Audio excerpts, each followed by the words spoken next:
Okay, well, thanks everybody for coming for the 2015 Master Gardener update. I think this is my third year now doing these, which is kind of crazy. Time has flown. But I started these as kind of a way to kind of update you guys on different pests, different diseases, kind of what to expect for the year. Now that your help desk and hotline is starting and the questions start rolling in. So that's kind of what we're going to do today. We're going to look at some newer and emerging pests and diseases. We'll update you on some of the old pests that have been around for a while. We'll talk a little bit about winter and then see what other questions you guys think might come up. So we'll start first with a couple of diseases. These came from the outreach specialist at the plant clinic. She did a presentation for me at our Landscape Professionals Conference, updating them about some of these diseases. And these are all ones that you're going to want to be aware of as well, because these are things homeowners might come across. So the first one that she was talking about was sudden oak death. And all of these are relatively newer diseases for the most part. So sudden oak death was first described in the 1990s, so it's not entirely new. They eventually identified the pathogen, figured out what it was in 2000. And for now, it's on the West Coast. So that's good news for us in Illinois. That right now it's isolated to kind of California, Oregon, Washington area. Okay, but it's definitely one that we want to keep an eye out for to make sure that we're not bringing it to the Midwest. With this pathogen, you can really have two different diseases based on what the symptoms are. You can have sudden oak death, which is the one we're talking about here, or you can also have Remora Blights. And the difference depends on the symptoms, and it depends what species it's on. But with sudden oak death, what you're going to have are trunk cankers. So on the trunk of the tree, you're going to have cankers, which eventually, when they get large enough, will girdle a tree, as we know. But then with Remora blight, you're going to see more like leaf spots and shoot dieback. Okay, because for most of these, it's going to be more on shrubby tissue. Okay. Luckily, there is one group of oaks that are resistant, the white oak group. So remember, white oaks have the rounded leaf edges. And then the red oak group has the pointy leaf edges. The red oak group is susceptible. So those are the ones that we'd be concerned about, like red oak, black oak, pin oak, those type of oaks around here. In terms of California, these are the species that they're looking at that are susceptible. But then for us, it would be things like pin oak and red oak. Okay, so we have obviously quite a bit of potential for hosts for that species. So that's why it's kind of a concern. So here are those cankers. On the trunk of this tree, you can see eventually those cankers are going to start as a small, it's basically a fungal growth right underneath the bark. And over time, that fungal growth continues to enlarge to form one very large canker. And once it gets large enough, you can basically kind of girdle the tree. So not so good. On the leaves, you're going to see browning, probably some chlorosis, some of those type of symptoms. But what we're really looking for are those cankers. Okay? With the Remora blights, you're going to have different hosts. These are going to be more of a shrubby species like viburnums, rhododendrons, pieris. Also, firs are susceptible to this one as well. So same pathogen, but a slightly different host range. And this is what you're going to see with the Remora blight. You're going to see more of the leaf spotting. So it's going to start as a smaller brown spot and eventually enlarge into a relatively large kind of lesion on the leaves. Okay, so you're going to look for those symptoms on the leaves with Remora blight. And there's some more of that, those leaf spots. So they can start on the edge. Typically, they seem to start on the edge and work their way inward. How do we manage it? Keep an eye out for it. So that's kind of our first defense, is to look for these symptoms, catch it early if we did end up getting it here in Illinois. And the way that they're trying to manage it the most is reduce the spread of it on plant material. That's probably how it's been getting moved around the most. Nursery material is shipped various places. So There's no chemical management, so that's the downside. There's really no way to manage it besides trying to stop its spread and keep it from coming. So obviously, a unimportant one considering the amount of oak species we have in Illinois. Okay. Same goes for Thousand Canker. Thousand Canker is one we've talked about before, but I wanted to put it in again because we also have a lot of black walnut here in Illinois, so it's definitely a disease of concern. With this one, we have the pathogen, which is a fungus, but we also have to have the vector to transfer the fungus to the tree. So we have the walnut twig beetle, which will feed on the tree, lay its eggs in the tree, and through that feeding, it transfers the fungus. So you need both of those present. So that's kind of interesting. You need both present in order for that to occur. They don't know where this one came from. The vector is native to the southwestern U.S., but they have a kind of inclination there's probably other vectors that could also be moving this pest. But it was found in 2010 initially, so still relatively new. And here's what we have here. Here's why it's a little bit of a concern, is because Indiana has it confirmed now, so it is close to us. Before it was out here in the west, but as you can see, it's in Indiana, so it's fairly close to us at this point. So definitely one that we need to keep an eye out for. So you can see we have quarantines up, so we can't move walnut wood to try to slow those type of things. But here's our host. So for us, it's going to be black walnut in our area, but it's going to affect many different species of walnut, of course. What you're going to notice on the tree is, again, kind of yellowing and wilting symptoms, because what's going to happen is that the bark beetle is going to feed in on the tree. It's going to lay its eggs in the tree, and it's just like a borer, so that the larvae of that beetle then are going to feed within the vascular system, just like emerald ash borer and many of others.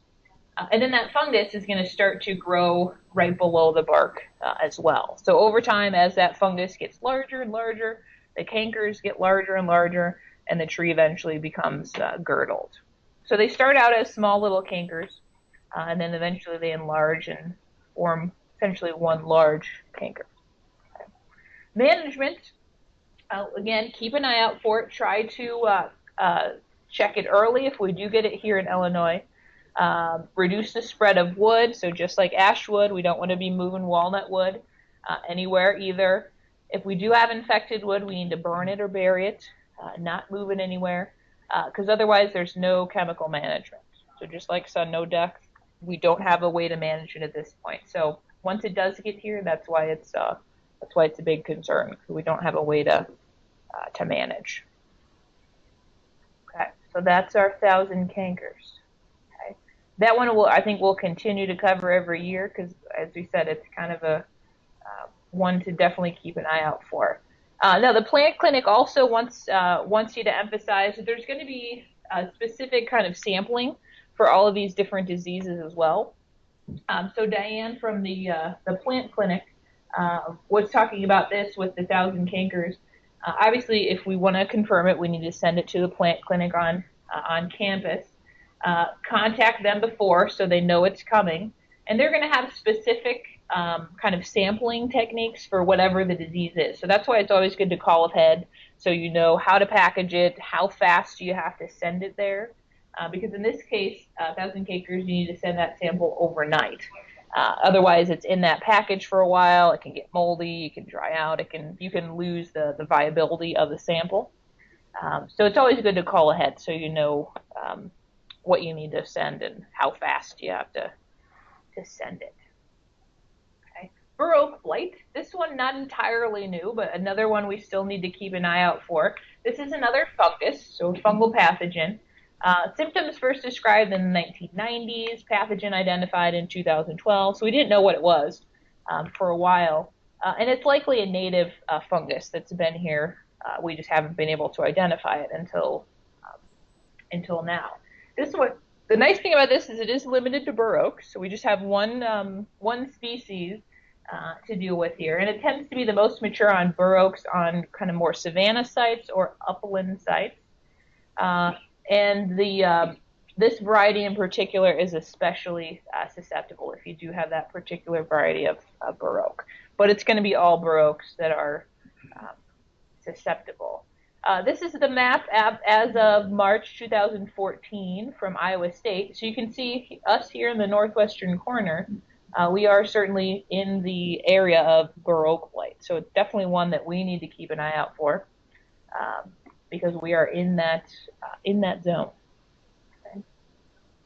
So what you're going to notice with bur oak blight is basically blighting of the leaves. You're going to notice browning. That might start at the veins and then eventually form a large blighted area on the foliage. The key thing that we have to look for, though, are last year's petioles. The fungus actually overwinters on the petioles of last year's leaves, because we know oaks naturally tend to hold on to their leaves, especially. And when a tree has bur oak blight, this is one thing we look for, is we look for that last year's petiole hanging on there.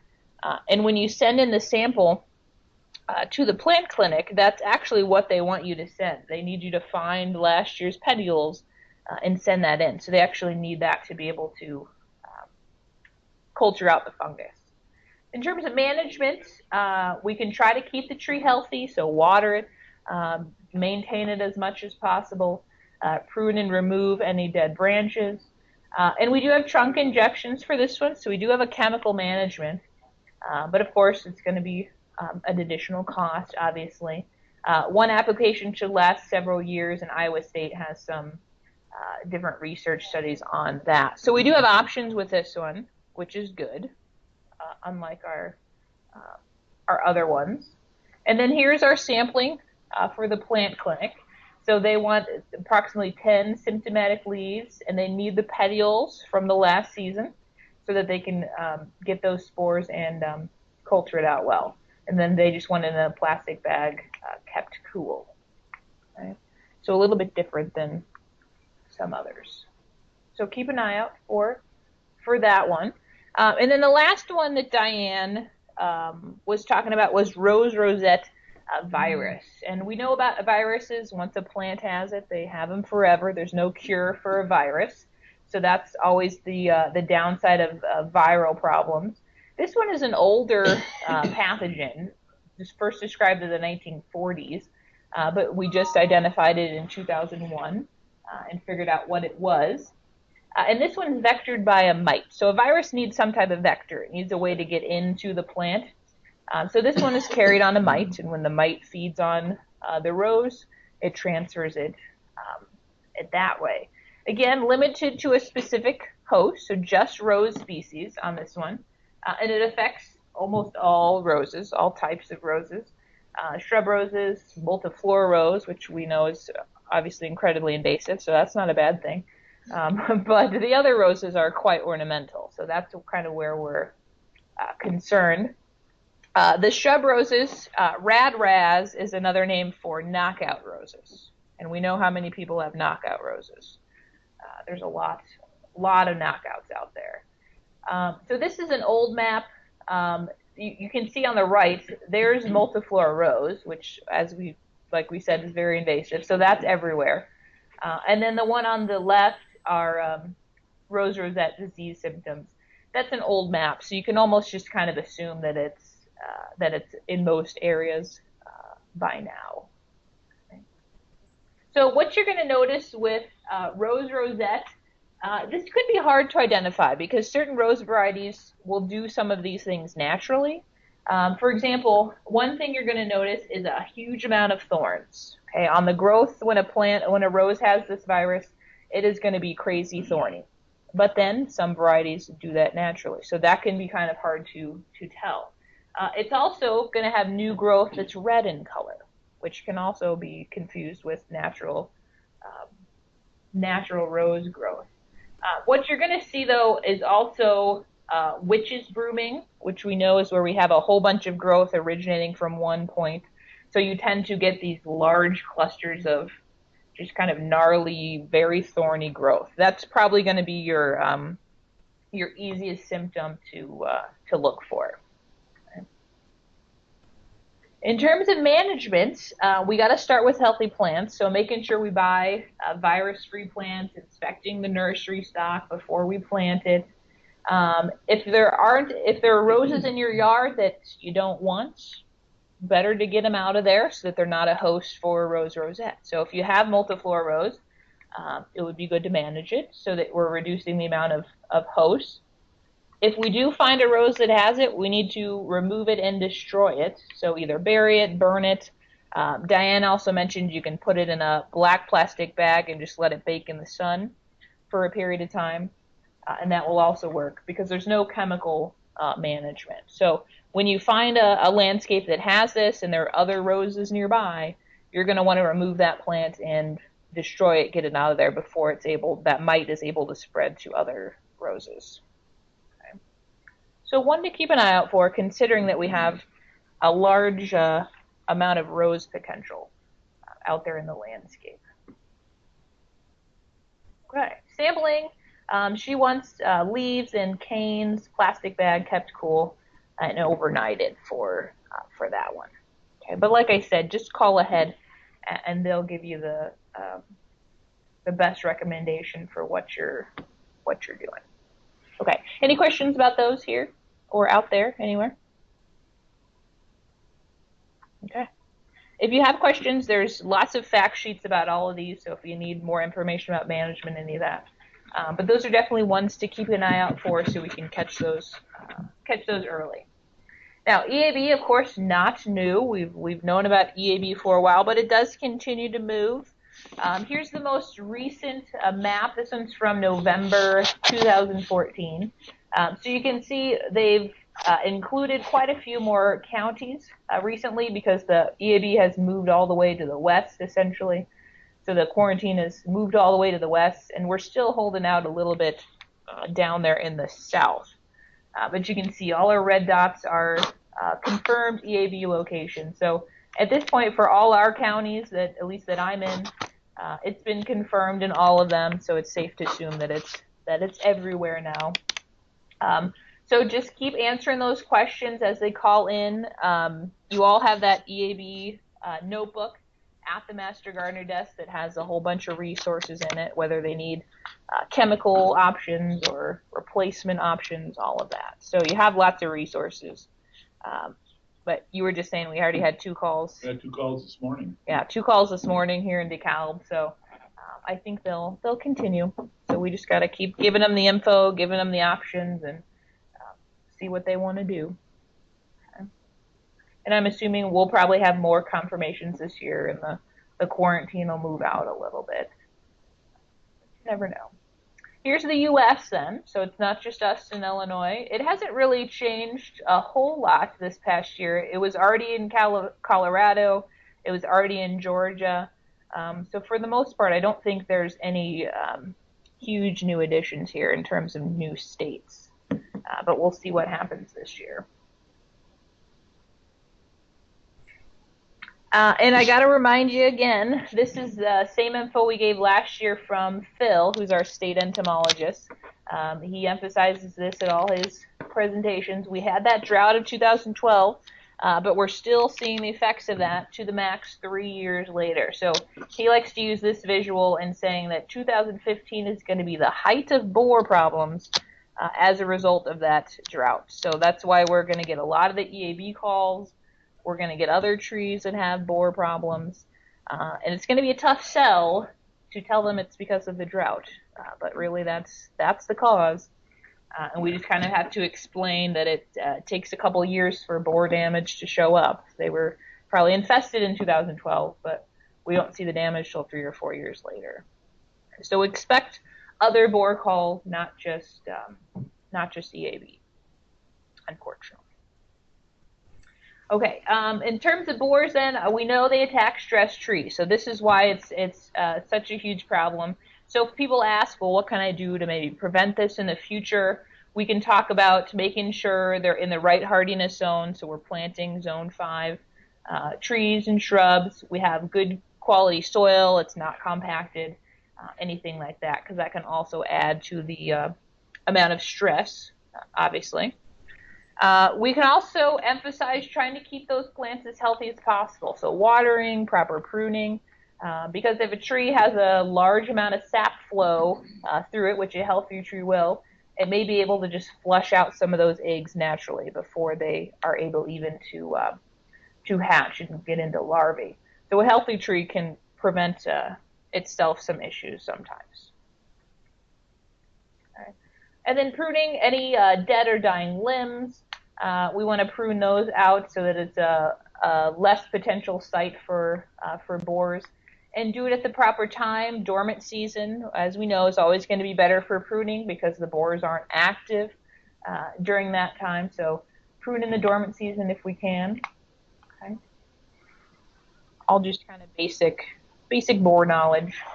Now, Kelly, who's the kind of invasive specialist on campus, she continues to talk about the brown marmorated stink bug, which we haven't seen extensively yet, but it'll be coming. Brown marmorated stink bug looks just like our regular stink bugs, except for a couple of differences. They have the striping on the antenna, they have smooth shoulders, and they also have this banding back here at the bottom of their body. So if you took a regular stink bug, put it next to the brown marmorated, you would look for those differences. Here's what they do. So it's not necessarily that these guys are going to kill a plant, but they do cause quite a bit of damage to our agricultural crops. Any softer kind of agricultural crop, whether it's apples, sweet corn, they're going to feed and cause some damage. And so it's not necessarily that it's not edible, but somebody at a farmer's market's not going to want to buy a blemished apple like that, unfortunately. So it's going to cause issues to that. And you can see here's the map. So we have it in Illinois. It's been confirmed in several counties throughout the state. So it's just like some other things. It's kind of imagine that it's about everywhere. So it is detected. We don't have it so much in high numbers yet that it's really causing much damage to our crops. So that's good. But if you look at the red and the orange are going to be the agricultural and nuisance problems on the East Coast. Think of this kind of as the Asian ladybird beetle, where it comes in our house in the fall and we get annoyed and we vacuum it up and we do all that. That is that times 100 on the East Coast. Instead of having the ladybird beetles, they have stink bugs trying to get into their house in any crack or crevice they can get into because they need a place to overwinter. So eventually, I think in Illinois, we're going to have those large enough numbers where we're going to start to see it damage crops, and we're going to start to see it as a nuisance where people are going to be calling and say, how do I keep these out of my house? That's probably the most calls we're going to get as master gardeners.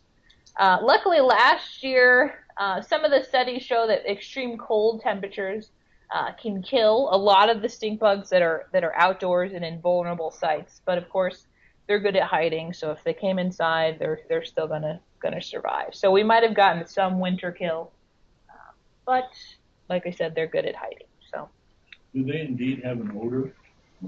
They do. Yeah, they have a. Less so if you crush them, yeah. So yeah, if you crush them, they do have an odor. Yeah. So yeah, people don't like that either. Okay, so that's our stink bug. Another newer one that we that came out last year, I think, in the pest newsletter. Kelly was also putting out information about the Viburnum leaf beetle. So there's the adult, what the adult looks like of our leaf beetle. This one was first reported in Cook County in 2009, DuPage County 2012, and in 2014, in those same counties, they started to see some kind of upping of the numbers and some severe defoliation. So right now it's in the Chicagoland area, but that doesn't mean that it can't move out to our areas, or it may already be here. We just haven't noticed severe defoliation. But here's what it's going to look like. That the adult stage, as well as the larval stage, is going to chew on the leaves of our Viburnum species. And they're going to feed between the midrib and the larger vein. So kind of like Japanese beetle, where they feed within the veins. They're not going to chew an entire hole. They're going to feed within the vein. So that's what you're going to look for on our Viburnum species. And the different species of Viburnum are going to have different rates of susceptibility. Here you can see the highly susceptible Viburnums, which are very common Viburnums in the landscape. Susceptible are some of these others, which aren't quite as prevalent. And then you have your moderately susceptible and your Viburnums most resistant. So if you have like a Korean spice Viburnum or a double file Viburnum, that's great because it's supposed to be resistant. So check to see what type of Viburnum species it is, and then look for that leaf damage. Management, there are some pesticides available that homeowners could spray, and she has a write-up of that in the Home Yard and Garden Pest newsletter if you need it. Otherwise, they're going to lay their eggs in the twigs, so one management is to look for those branches where you'll see where the egg sites are. You can prune those out to get rid of those. Try to encourage beneficial, so having flowers and things like that around would be one strategy. So for now, it's in the Chicagoland area, but definitely one we want to keep an eye out for because Viburnum is an excellent shrub, obviously. So, and it's quite a bit planted, so one to look out for. Okay, Japanese beetles. I think a lot of us saw fewer numbers last year, which was great, and I think a lot of that was because of the winter, because we saw some pretty good freeze depths last year. This year, I don't think we got quite as deep of a freeze, so we'll see what happens this year. But Japanese beetles can migrate, do not migrate deeper than 11 inches. So if we got at least 11 inches of freeze depth, we'd be okay. But I honestly haven't heard what our actual depth was, so I don't know. So we'll just keep an eye out this year and see what happens. But I think over the previous many years, we've seen a decline, so that's a good thing. So that one's kind of to be determined what's going to happen. Okay.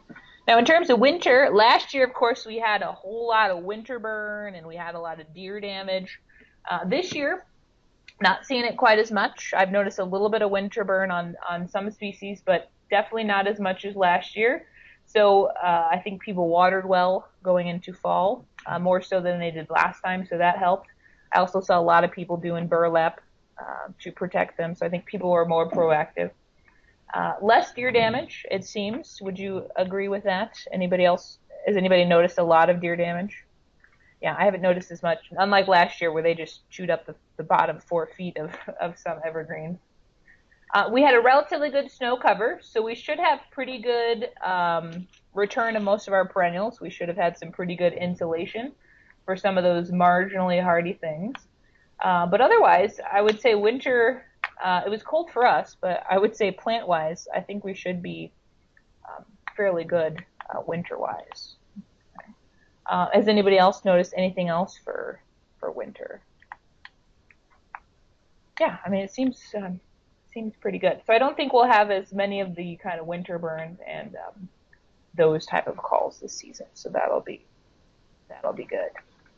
Okay, just like usual, make sure you do subscribe to that Home Yard and Garden Pest newsletter. That'll probably be starting here within the next couple of weeks, because that's the best way to stay up on what's happening throughout the state. When this insect starts coming up, Phil puts out an article. If it's a disease, they put out an article. So that's definitely the best way to stay on top of it, for sure. And then, I try to get the blog updated regularly, too. That doesn't always happen. I'm a little behind. But I try to do that as well, update with what's kind of going in the area. Okay, so does anybody have any questions or anything else they suspect that people are going to ask about this year? It's always good to see what others might be seeing.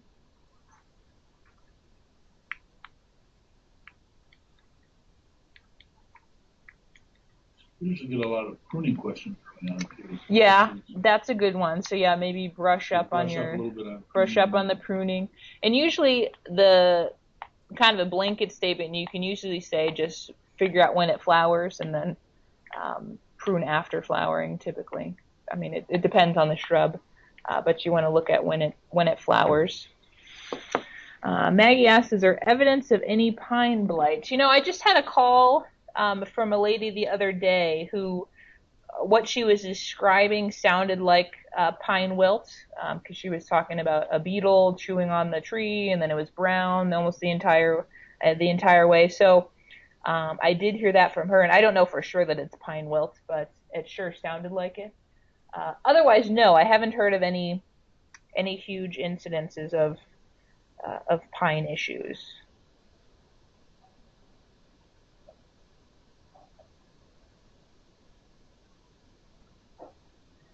Anything else?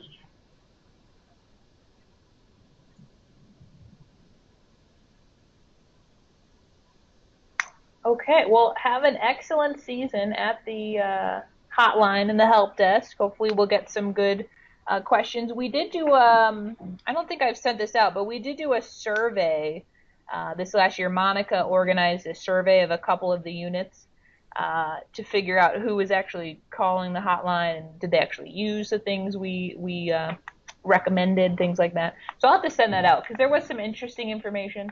I think the average age was about 70, so our audience is definitely that age group, which is great. I mean, they're still coming to us for information, but we just have to figure out how to reach the other half because I think a lot of them they're just going online for their answers. They're not quite using us so much, but it's great that we offer that service. So, okay, well, thanks everybody for coming, and email me if you have questions about any of that or anything else to